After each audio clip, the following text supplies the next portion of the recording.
Muito obrigado pela presença, paciência de vocês. A ideia desse trabalho, a ideia desse bate-papo que nós estamos colocando hoje aqui é tentar levar para os nossos, como a gente diz, nós não temos cliente, a gente tem amigos, pessoas que convivem, que trabalham no mesmo segmento que nós, tentar colocar um pouquinho da experiência que nós temos.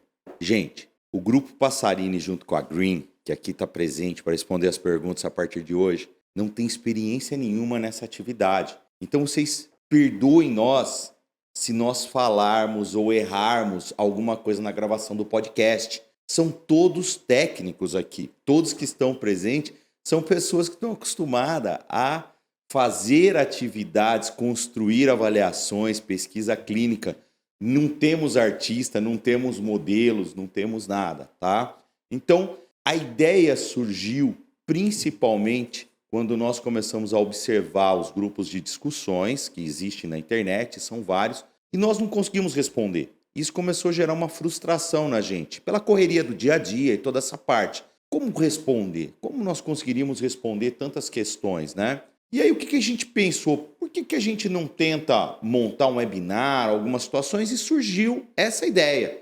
Vamos gravar uma discussão bem descontraída, bem aberta, tá? Como se nós estivéssemos nos nossos bate-papos internos que nós temos dentro da empresa, que isso é muito relevante para o crescimento, tentar responder essas perguntas. E já foi um sucesso a primeira parte, quando nós abrimos para receber as dúvidas de vocês e recebemos mais de 150 questões. E aí nós fizemos um trabalho de juntar, porque muitas questões são muito parecidas, né? Então nós juntamos todas essas questões num compilado para que nós possamos tentar trazer para vocês de uma forma bem didática as respostas. Foi possível observar nessa análise que tem hoje no mercado diversas categorias de interpretações dos temas. Nós temos pessoas que ainda estão no início do aprendizado do que é uma avaliação, do que é uma pesquisa, e temos também pessoas que estão já bem mais avançadas. Então nós fomos mesclando as perguntas para poder estar trabalhando essa atividade. Gente, o foco hoje é tentar responder avaliação, pesquisa, focada em Anvisa. Essa é a atividade de hoje. Essa é a nossa grande meta para vocês. Tentar trazer um compilado de ajuda no trabalho do dia a dia e algo que vocês podem escutar indo para casa, voltando, no carro, no trabalho, a qualquer momento. Beleza? Então, sem mais delongas, né, que o Passarini fala muito, vamos começar o nosso bate-papo aqui, né? Gente, só para vocês saberem, a equipe que está presente hoje aqui tem mais de, se somar a experiência de todos, dá mais de 40 anos de experiência, sem contar do Passarini, tá? O Passarini já está velhinho aqui, né? Todo mundo já está comentando. Eu tenho 22 anos de experiência. Nós estamos aqui com a Clarissa, nesse momento, que é a fundadora da Green. A Green é um braço do grupo Passarini e o braço que é especializado nessa área. Por que precisávamos ter um tão importante especialização na área? Vocês vão perceber hoje nas respostas o quão complexo é esse tipo de trabalho.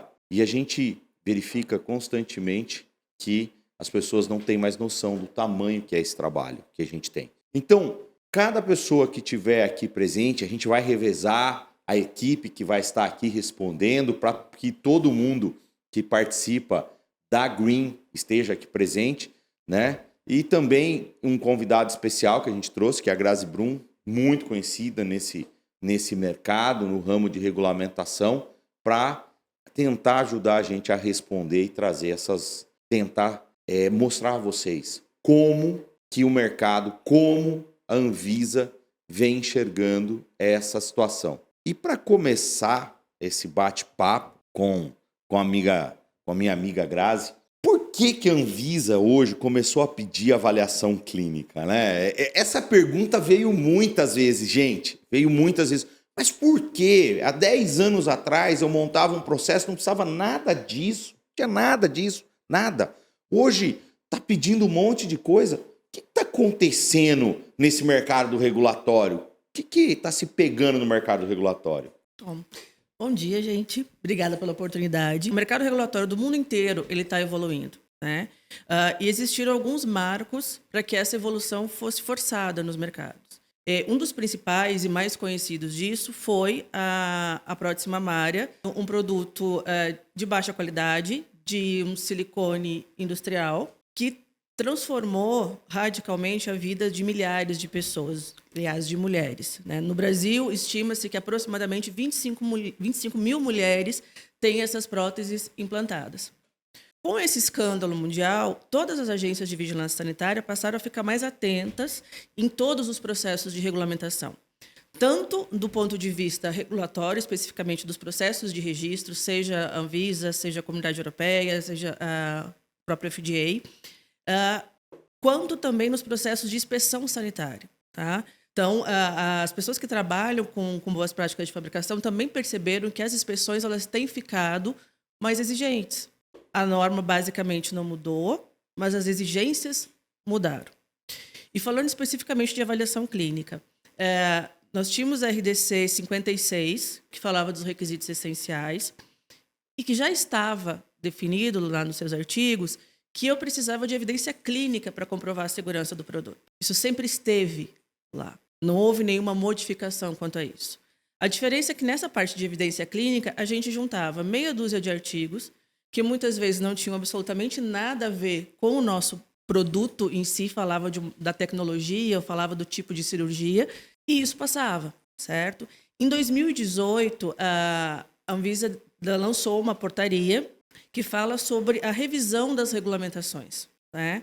A Anvisa preparou o mercado regulado para revisões que ela ia fazer ao longo do período para melhorar as exigências, né? Para tornar o processo regulatório, eu chamo de mais claro, porque muitos dos nossos clientes falam, hoje não pedia, amanhã pede, depende do técnico da Anvisa que vai avaliar. A Anvisa quer esclarecer isso, né? Para que a gente saia desse modo que a gente tinha, de que depende de qual técnico ou qual revisor vai pegar meu processo para que eu tenha a aprovação ou não. Então, o objetivo da Anvisa é padronizar essas exigências.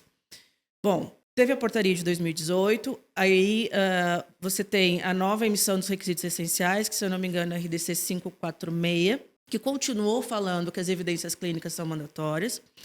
E antes disso, em 2019, teve a publicação do primeiro guia de avaliação clínica. Ô Grazi, então quer dizer que não é a 751 que fez toda essa mudança, como muita gente vem dizendo no mercado, né? Sempre esteve lá, né? Só que o mercado regulado não olhava isso com o devido critério.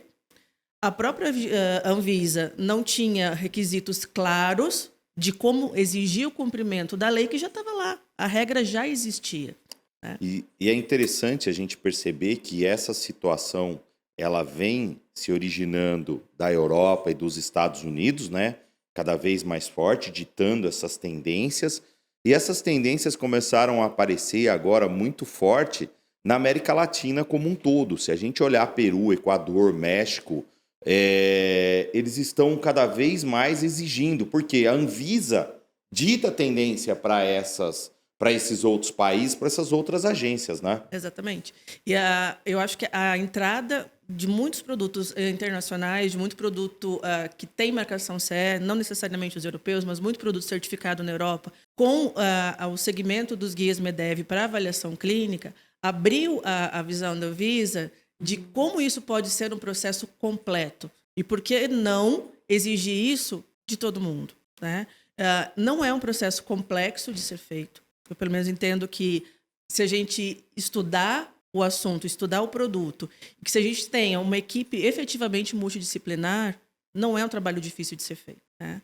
Talvez o grande problema é a dificuldade que as empresas tenham, está relacionado que isso é uma responsabilidade, talvez, do responsável regulatório, talvez da pessoa de gestão da qualidade, às vezes da pessoa de projeto, mas nunca é meio forte de falar, mas normalmente não envolve uma equipe multidisciplinar que conheça o produto, que conheça de pesquisa, que tenha paixão por escrever, porque às vezes as pessoas querem ser literais, né? uma frase você justifica a diferença técnica de 2 produtos, e não é assim que deve ser. E você não tem um especialista clínico fazendo parte da equipe. É fundamental que você tenha a visão de quem vai usar o teu produto. Porque muitas vezes o cliente chega para a gente, mas eu não tenho um equivalente. Será que você não tem? Será que a diferença do produto que você tem no mercado vai efetivamente causar uma diferença clínica quando eu for partir para o uso? Mas a gente já está entrando em outra seara.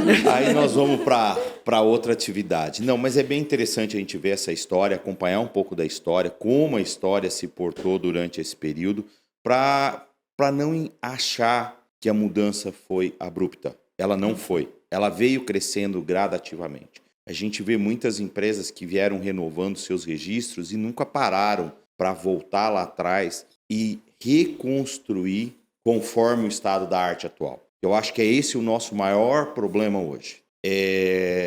A equipe de regulatório, muitas vezes, conversa pouco com a diretoria da empresa, fala-se muito pouco com a diretoria da empresa, não conta o que está acontecendo e aí leva toda essa surpresa para frente. Mas, pessoal, legal, muito bom. Então, vamos entrar um pouquinho, falar esse marco. Muitas questões trouxeram, na sua essência, uma parte bem interessante. E aí, meninas, me ajudem aqui numa parte. Qual que é a diferença básica entre uma avaliação e a pesquisa? O pessoal está confundindo bastante. Qual que é essa diferença? Qual que é essa base? Clarissa. Bom dia, Passarini, bom dia a todos. É um prazer estar aqui hoje. Então, eu costumo dizer que todos esses termos eles só têm uma nomenclatura parecida, eles são processos totalmente distintos. Então, quando a gente fala de uma avaliação clínica, no contexto onde esse documento realmente tem a sua maior importância, que é quando a gente utiliza ele para declarar equivalência a um outro produto, é basicamente um documento onde a gente inclui dados de literatura. Né? E, então, a gente faz pesquisas literárias, seleciona artigos com perfis específicos, especificamente do equivalente que a gente selecionou para o nosso produto. Isso difere totalmente de uma pesquisa clínica. Então, quando a gente fala em pesquisa clínica, a gente está falando em coleta de dados em seres humanos. Eu vou ter que escrever um protocolo de pesquisa, aprovar num comitê de ética. Acho que depois a gente vai entrar em maiores detalhes, mas dependendo da fase que tiver esse estudo, dependendo do que eu estiver estudando, ainda tem algumas outras etapas antes de que eu possa começar a coleta de dados. Mas eu vou executar essa coleta de dados e lá no final eu vou analisar esses dados e ter um relatório final de estudo. Então, basicamente, se eu entendi bem, a avaliação clínica, eu pego algo que está pronto já no mercado para colocar o meu produto, para comparar o meu produto. E a pesquisa não, eu não tenho algo pronto no mercado e eu quero fazer. Seria essa a nossa situação? Estou errado na minha interpretação? Bom dia, pessoal. Então, a avaliação clínica ela é baseada em uma revisão sistemática de artigos da literatura. Então, a gente faz baseado no PRISMA, no Guia 31 da Anvisa, no MEDEV. Então, é baseado em artigos que já estão presentes na literatura, em que a gente faz essa comparação com um produto equivalente, que são citados nesse artigo. Então, a gente vai selecionar ali um equivalente, que seja o mais próximo possível do produto em avaliação, e vai comparar ele e chegar nessa tabela de equivalência, que é o principal da nossa avaliação clínica. Então, a gente vai comparar para ver características técnicas, biológicas, clínicas do produto, e todas as características têm que ser o mais próximo possível. Então, a partir dessa equivalência é feita a avaliação. Já a pesquisa, como a Clarissa falou, é uma questão ali de seres humanos, de pesquisa mesmo nos seres humanos. Então, é diferente da avaliação que é feita baseada em uma pesquisa de literatura. A pesquisa clínica, eu gosto de comparar, né? Eu gosto de trazer aquela frase, porque durante a pandemia todos viram e escutaram muito sobre a vacina, né? E a pesquisa clínica, ela veio com a vacina e mostrou para o pessoal como era, né? Veio trazer essa atividade para a população quando a vacina do Butantan foi colocada para testes em seres humanos para poder identificar se ela era realmente eficaz, ela colocava, né? Deixava essa situação. É possível eu definir também a avaliação clínica partindo do princípio que se o produto que está no mercado já há algum tempo fazendo bem à população, ou seja, não trazendo efeitos colaterais, efeitos problemáticos e cumprindo o papel a qual ele foi criado. Está funcionando bem. E o meu produto é igual a esse, quer dizer que o meu produto também pode ser considerado bom? Entenderam essa linha de raciocínio? Entendi. Para a Anvisa, a gente precisa de artigo científico. Não basta ter somente um produto no mercado, que a gente pesquisa lá alertas de tecnovigilância e não identifique nada como muito relevante. Isso não é suficiente. A gente precisa ter um equivalente que tenha artigos científicos publicados. Ou pelo menos que a gente consiga apresentar dados, seja de um relatório de estudo ou algo nesse sentido. Mas a gente precisa desses dados clínicos do equivalente para incluir na nossa avaliação. Legal. Então, diferente do FDA, Grazi. Aqui eu entendo um pouco o seguinte. Se eu tenho um produto que já está no mercado, eu já tenho registro há 10, 20 anos, já que o prazo de renovação agora é 10 anos. O que a gente tem visto a dificuldade de muitos clientes? Na hora de fazer a renovação do registro, a Anvisa vem com, não exigências de renovação, mas uma revisão do processo, já que o registro é muito antigo. E dentro dessas revisões, muitas vezes é solicitada dados clínicos. E aí eu não devo ir exclusivamente para a comparação do meu produto com o equivalente do mercado. Porque eu tenho parte da avaliação clínica, que a gente chama dos dados gerados pelo próprio fabricante. É inadmissível que eu, em 10 anos de um produto no mercado, eu não tenha feito uma avaliação de pós-mercado dele. Que eu não tenha buscado retornos de problemas que eu posso ter com o cliente. Eu brinco com os nossos clientes. Você não pode ficar sentado em berço esplêndido esperando a reclamação chegar. Legal. Né? Exato. Você vai a campo das maneiras que você tem através dos usuários, dos dentistas, dos médicos, dos enfermeiros, dos hospitais que utilizam o teu produto, enfim, e entende como que ele está funcionando. E a própria ISO 13485 te fala de você ter um monitoramento, uma pesquisa de satisfação, vamos dizer, do cliente. Utilizem essas ferramentas do sistema de gestão da qualidade a favor do regulatório.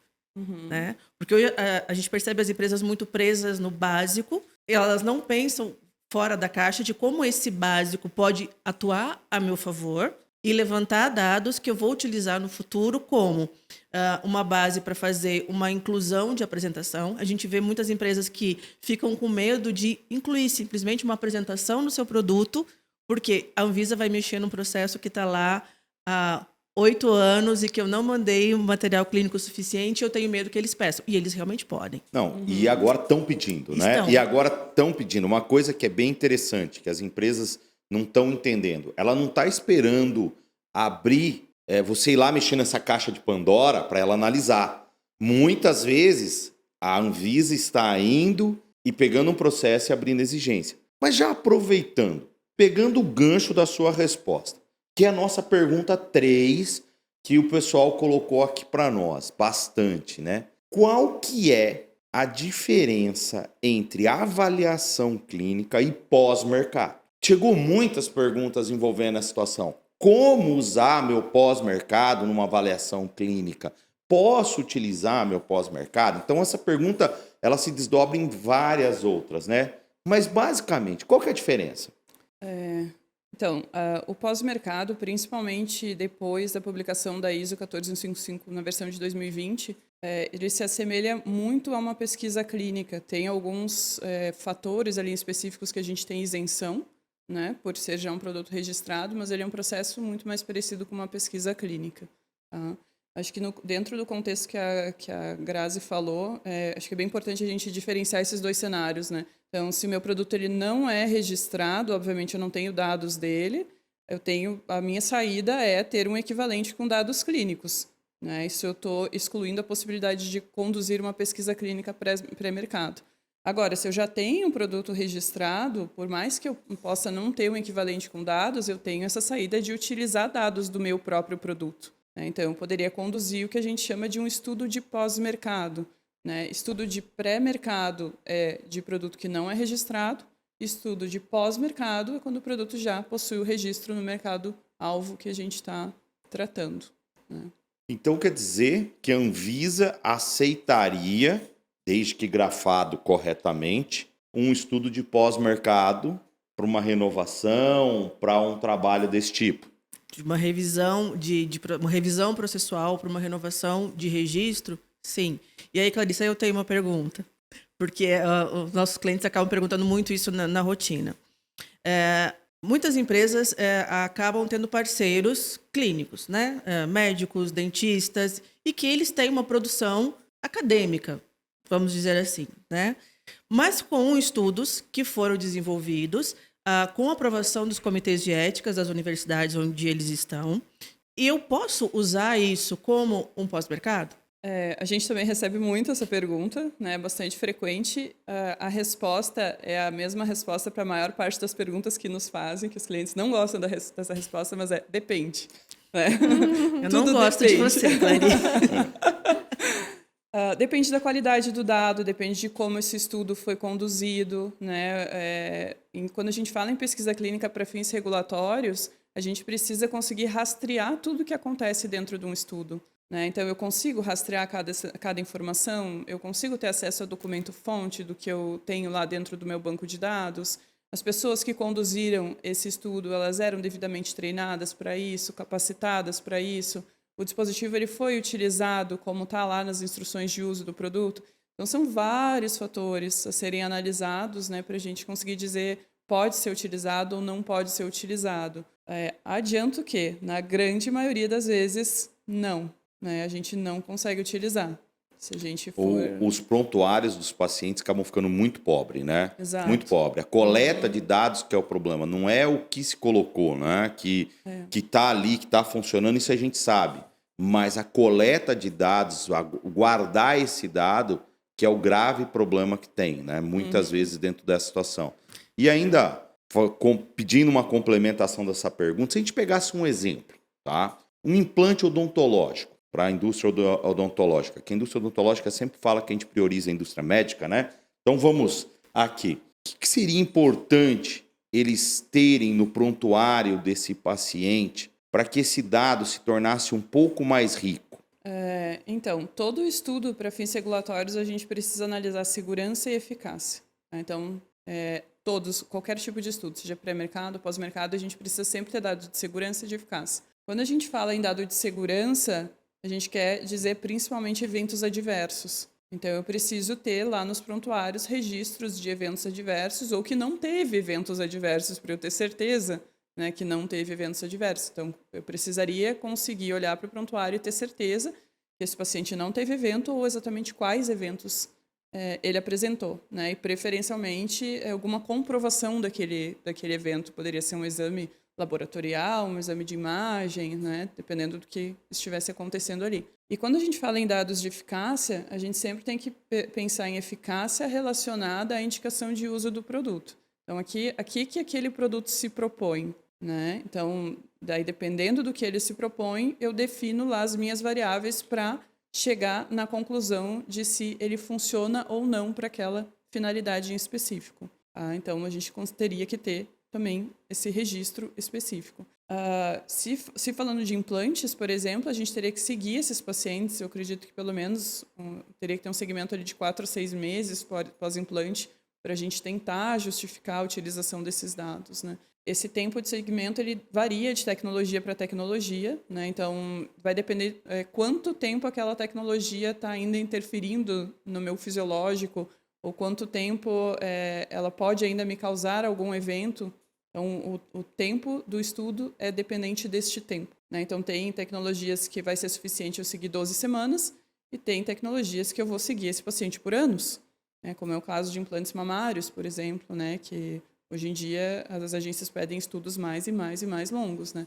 Nós mesmos, a gente está conduzindo agora um estudo de 10 anos de segmento, né? de implantes mamários. E existe algum tipo de material ou equipamento que seja mais fácil de fazer uma avaliação clínica ou não? Ou tudo depende do que eu acho no mercado, do que está publicado? Eu acho que o mais fácil é o que eu tenho um equivalente que, de fato, é bem equivalente e que tem dados bons em literatura, né? E que são dados bons, né? São dados clínicos provenientes de estudos pivotais. Então, estudos controlados, estudos com uma amostra que foi calculada, que seguiram os pacientes por um tempo adequado, definiram e avaliaram os desfechos adequadamente. Então, é um estudo que ele é inteiro programado para ser conclusivo, né? Isso é diferente do que a gente chama de um estudo piloto, por exemplo. Mas quando a gente fala nas fases de estudo de dispositivos médicos, a gente classifica em piloto, que são as séries de casos iniciais, que a gente vê muito. Aí depois vem os estudos pivotais, que são os estudos que precisam ser produzidos para registro dos produtos, ou são os estudos que a gente precisa achar dos equivalentes para colocar na nossa avaliação clínica, preferencialmente, que eles obedecem essas características que eu comentei agora. E a partir do momento que o produto é registrado, então eu tenho o que eu chamo que são os estudos de pós-mercado, né? Então, essa é uma divisão macro das fases de estudo para dispositivos médicos. Legal. Posso completar? Vamos lá. Que eu entendo, voltando à minha pergunta inicial, né? Que esses estudos que são realizados, que são úteis para as empresas, feitos pelos especialistas dentro de universidades, enfim. Normalmente eles são delineados com o pessoal de marketing, com o pessoal de vendas das empresas, sem a interferência da equipe de regulatório. Portanto, quando esse material chega, ele já chega pronto. Então, a dica para as empresas é se comuniquem, né? Criem uma forma de monitorar e de catalogar esses estudos que estão sendo feitos, de acompanhar esses estudos que estão sendo feitos, de acompanhar os prontuários, as coletas de dados, para ter certeza que o estudo que está sendo feito, ele reflete a indicação clínica que você tem para o seu produto.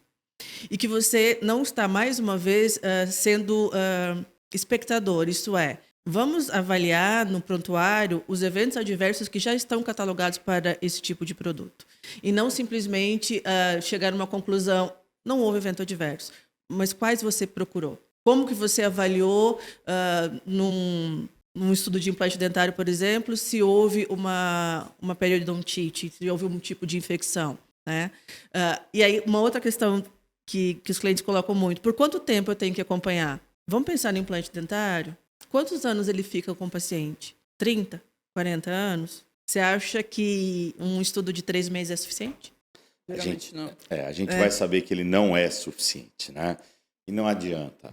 Agora, o que é interessante, muito, diante do que vocês comentam, e a gente tem que fazer essa análise, é uma coisa que eu pego muito no pé, que eu falo que regulatório não pensa em custo, mas tem que pensar em custo, porque é a língua que a alta direção da empresa conversa e fala. Um estudo, então, de pós-mercado muito bem feito traz uma redução de custo significativa para a empresa. Porque ela não vai precisar, primeiro, se matar uma pesquisa clínica em curto intervalo de tempo, tendo que correr atrás de diversos hospitais para poder colocar esse material. Muitas vezes, se a empresa trabalha bonitinho, segue... Não precisa ser muita coisa, mas só segue as regras que estão escritas, ela vai economizar muito dinheiro. Exato. Eu acredito que esse é um grande fator que a gente vê. Correto? A grande dificuldade é que as empresas entendem a regra como uma coisa impositiva, né? Eu só tô ali para cumprir a regra. Não usa a regra a teu favor. Uhum. Né? Como que eu posso fazer que isso me traga retorno financeiro e técnico cumprindo a regra? Não sejam meros preenchedores de documento. Eu acho que As empresas precisam se acostumar a pensar antes nisso, né? Então, antes de tu começar uma coleta de dados, consulta um especialista, uma empresa especializada para ver se tu vai conseguir lá no final alcançar o teu objetivo, né? Avaliação clínica também, a gente pega muitos clientes que chegam até nós com um produto já desenvolvido, a gente vai, inicia as buscas, não tem equivalente, ou o que eles imaginavam que era equivalente tem uma diferença muito substancial, ou o produto de fato é equivalente, mas os dados de literatura são extremamente pobres, né? E quantas vezes a gente já não viu a empresa, por causa do custo de uma pesquisa clínica, ela opta em mudar o próprio projeto, Sim. Muitas vezes ou pelo tempo ou pelo custo, ela altera o próprio projeto. Então, os dados de entrada de projeto, que é algo que eu bato muito nos meus treinamentos aí fora, que eu falo bastante, gente, atenção, isso aqui é uma das partes mais importantes. A empresa muitas vezes nem faz. Uhum. Ela não para entender. E aí ela vai gastando o dobro, o triplo do que se pretendia naquele momento. Sim, e muitas vezes, caso não dê para fazer a avaliação, vai ter que seguir para a pesquisa, né? Então, por isso que na Green a gente oferece o relatório parcial de avaliação clínica, que seria estar com o cliente desde a formulação do produto dele para procurar os possíveis equivalentes no mercado, ver se tem dados clínicos e, então, assim, evitar esses problemas no futuro. Então, você está me dizendo que lá nos dados de entrada eu posso procurar a equipe da Green e perguntar, olha, eu tenho ideia de fazer isso aqui, esse produto. O que você me fala? E aí nós vamos atrás. Exatamente. Então, isso evita muitos problemas futuros, evita ter que realizar uma pesquisa que é muito mais cara que a avaliação, muito mais complexa e demorada. Então, isso acaba gerando muito mais custo para o cliente e também diminui o tempo ali do produto dele no mercado, né? Porque vai demorar, às vezes, 2, 5 anos para ele conseguir colocar o produto no mercado. É importante a gente colocar um marco, né? A gente está falando bastante, trazendo, parece que nós estamos puxando a brasa para avaliação clínica e não para pesquisa. Tudo depende de qual é o payback de retorno do teu produto que você espera. Você tem um produto de baixíssimo custo que está no mercado, que o retorno dele é muito pequeno, a pesquisa clínica muitas vezes se torna proibitivo para aquele produto. Ele vai inviabilizar aquele projeto. A avaliação clínica vai ser muito mais prática, né? Porque ela é muito mais rápida e muito mais barata, correto? Uhum. Eu gosto de dizer que o ideal é que tu não tenha surpresas, né? Se tu for conduzir uma pesquisa clínica, tu tem que saber lá desde o início que essa pesquisa vai ser necessária.